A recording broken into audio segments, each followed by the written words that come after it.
क्रिस्त में मेरे प्यारे विश्वासियों, आप सबों को मेरा प्यार भरा जय यीशु।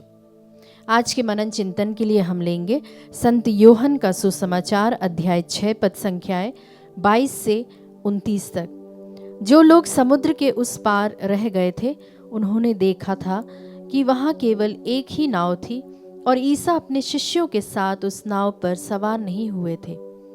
उनके शिष्य अकेले ही चले गए थे। दूसरे दिन तिबेरियस से कुछ नावें उस स्थान के समीप आ गई जहां ईसा की धन्यवाद की प्रार्थना के बाद लोगों ने रोटी खाई थी। उन्होंने देखा कि वहां ना तो ईसा है और ना उनके शिष्य। तो वे नावों पर सवार हुए और ईसा की खोज में कफरनाहुम चले गए। उन्होंने समुद्र पार किया और ईसा को वहां पाकर कहा, गुरुवर, आप यहाँ कब आए? ईसा ने उत्तर दिया, मैं तुम लोगों से कहता हूँ, तुम चमत्कार देखने के कारण मुझे नहीं खोजते, बल्कि इसीलिए कि तुम रोटियां खाकर तृप्त हो गए हो। नश्वर भोजन के लिए नहीं, बल्कि उस भोजन के लिए परिश्रम करो जो अनंत जीवन तक बना रहता है और जिसे मानव पुत्र तुम्हें देगा। क्योंकि पिता परमेश्वर ने मानव पुत्र को यह अधिकार दिया है। लोगों ने कहा, ईश्वर की इच्छा पूरी करने के लिए हमें क्या करना चाहिए? ईसा ने उत्तर दिया, ईश्वर की इच्छा यह है, उसने जिसे भेजा है उसमें विश्वास करो। क्रिस्त में मेरे प्यारे विश्वासियों, यीशु के चमत्कारिक रूप से रोटी खिलाने के बाद लोग उन्हें ढूंढते हैं। यीशु उन्हें बताते हैं कि वे उन्हें इसीलिए ढूंढ रहे हैं क्योंकि उन्होंने रोटी खाई और तृप्त हुए, ना कि इसीलिए कि उन्होंने चिन्हों को समझा। यीशु उन्हें अनंत जीवन देने वाली रोटी के लिए काम करने के लिए कहते हैं, ना कि नश्वर भोजन के लिए।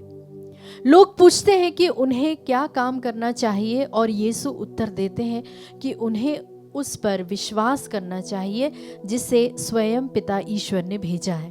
क्रिस्त में मेरे प्यारे विश्वासियों, जब हम इन वचनों को पढ़ते हैं तो हमें यह बात सोचना है कि यह वचन किस प्रकार से हमारे जीवन में सवाल उठाते हैं। हमारी प्रेरणाएं क्या है?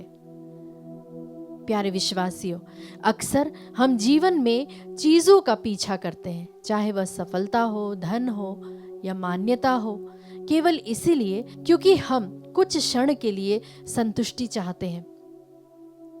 प्यारे विश्वासियों, आप ध्यान दीजिए, जब एक छोटा सा बालक किसी खिलौने के लिए रोता है तो वह जिद करके उस खिलौने को ले तो लेता है, परंतु वह कितनी देर उसके साथ खेलता है।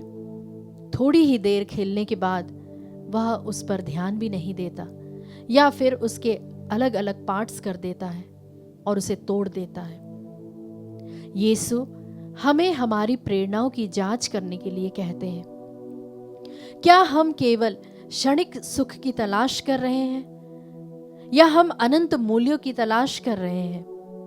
उदाहरण के लिए, हम अपने करियर में कड़ी मेहनत कर सकते हैं, लेकिन क्या हम सिर्फ भौतिक लाभ के लिए ऐसा कर रहे हैं या हम दूसरों की सेवा करने और ईश्वर की महिमा करने के लिए वह मेहनत करते हैं? हम किस भोजन की तलाश में हैं प्यारे मित्रों? यीशु हमें नश्वर भोजन के बजाय अनंत जीवन देने वाले भोजन के लिए काम करने के लिए कहते हैं। यह भोजन यीशु स्वयं है जो हमें अनंत जीवन और आध्यात्मिक पोषण प्रदान करता है। प्यारे विश्वासियों, हमारे व्यक्तिगत जीवन में इसका मतलब है कि हमें अपनी आध्यात्मिक भूख को यीशु से भरना चाहिए, ना कि सांसारिक चीजों से। हमें प्रार्थना, बाइबल पठन और संगति के माध्यम से यीशु के साथ एक गहरा संबंध विकसित करना होगा। हम ईश्वर के काम कैसे करते हैं? प्यारे विश्वासियों, प्रभु का वचन हमें आमंत्रित करता है कि हम यीशु पर पूर्ण भरोसा रखें, उसकी आज्ञाओं का पालन करें और उसके प्रेम को दूसरों के साथ साझा करें। प्यारे विश्वासियों, हम अपने डे टू डे लाइफ में इसे प्रैक्टिकल रूप में किस तरह से कार्यान्वित कर सकते हैं? हाँ मित्रों, दूसरों के प्रति दयालु और क्षमाशील होना है और हमें अपने जीवन के माध्यम से परमेश्वर की महिमा करना है।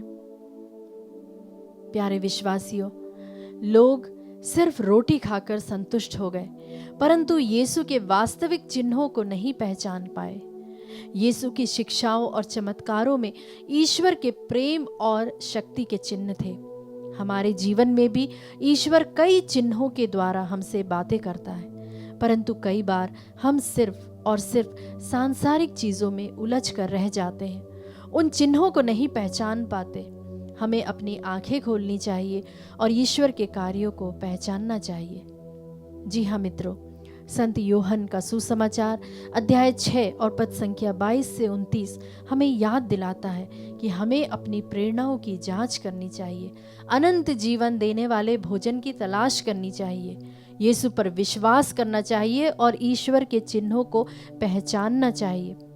जब हम इन बातों को अपने जीवन में लागू करते हैं तो हम एक सार्थक और एक उद्देश्यपूर्ण जीवन जी सकते हैं।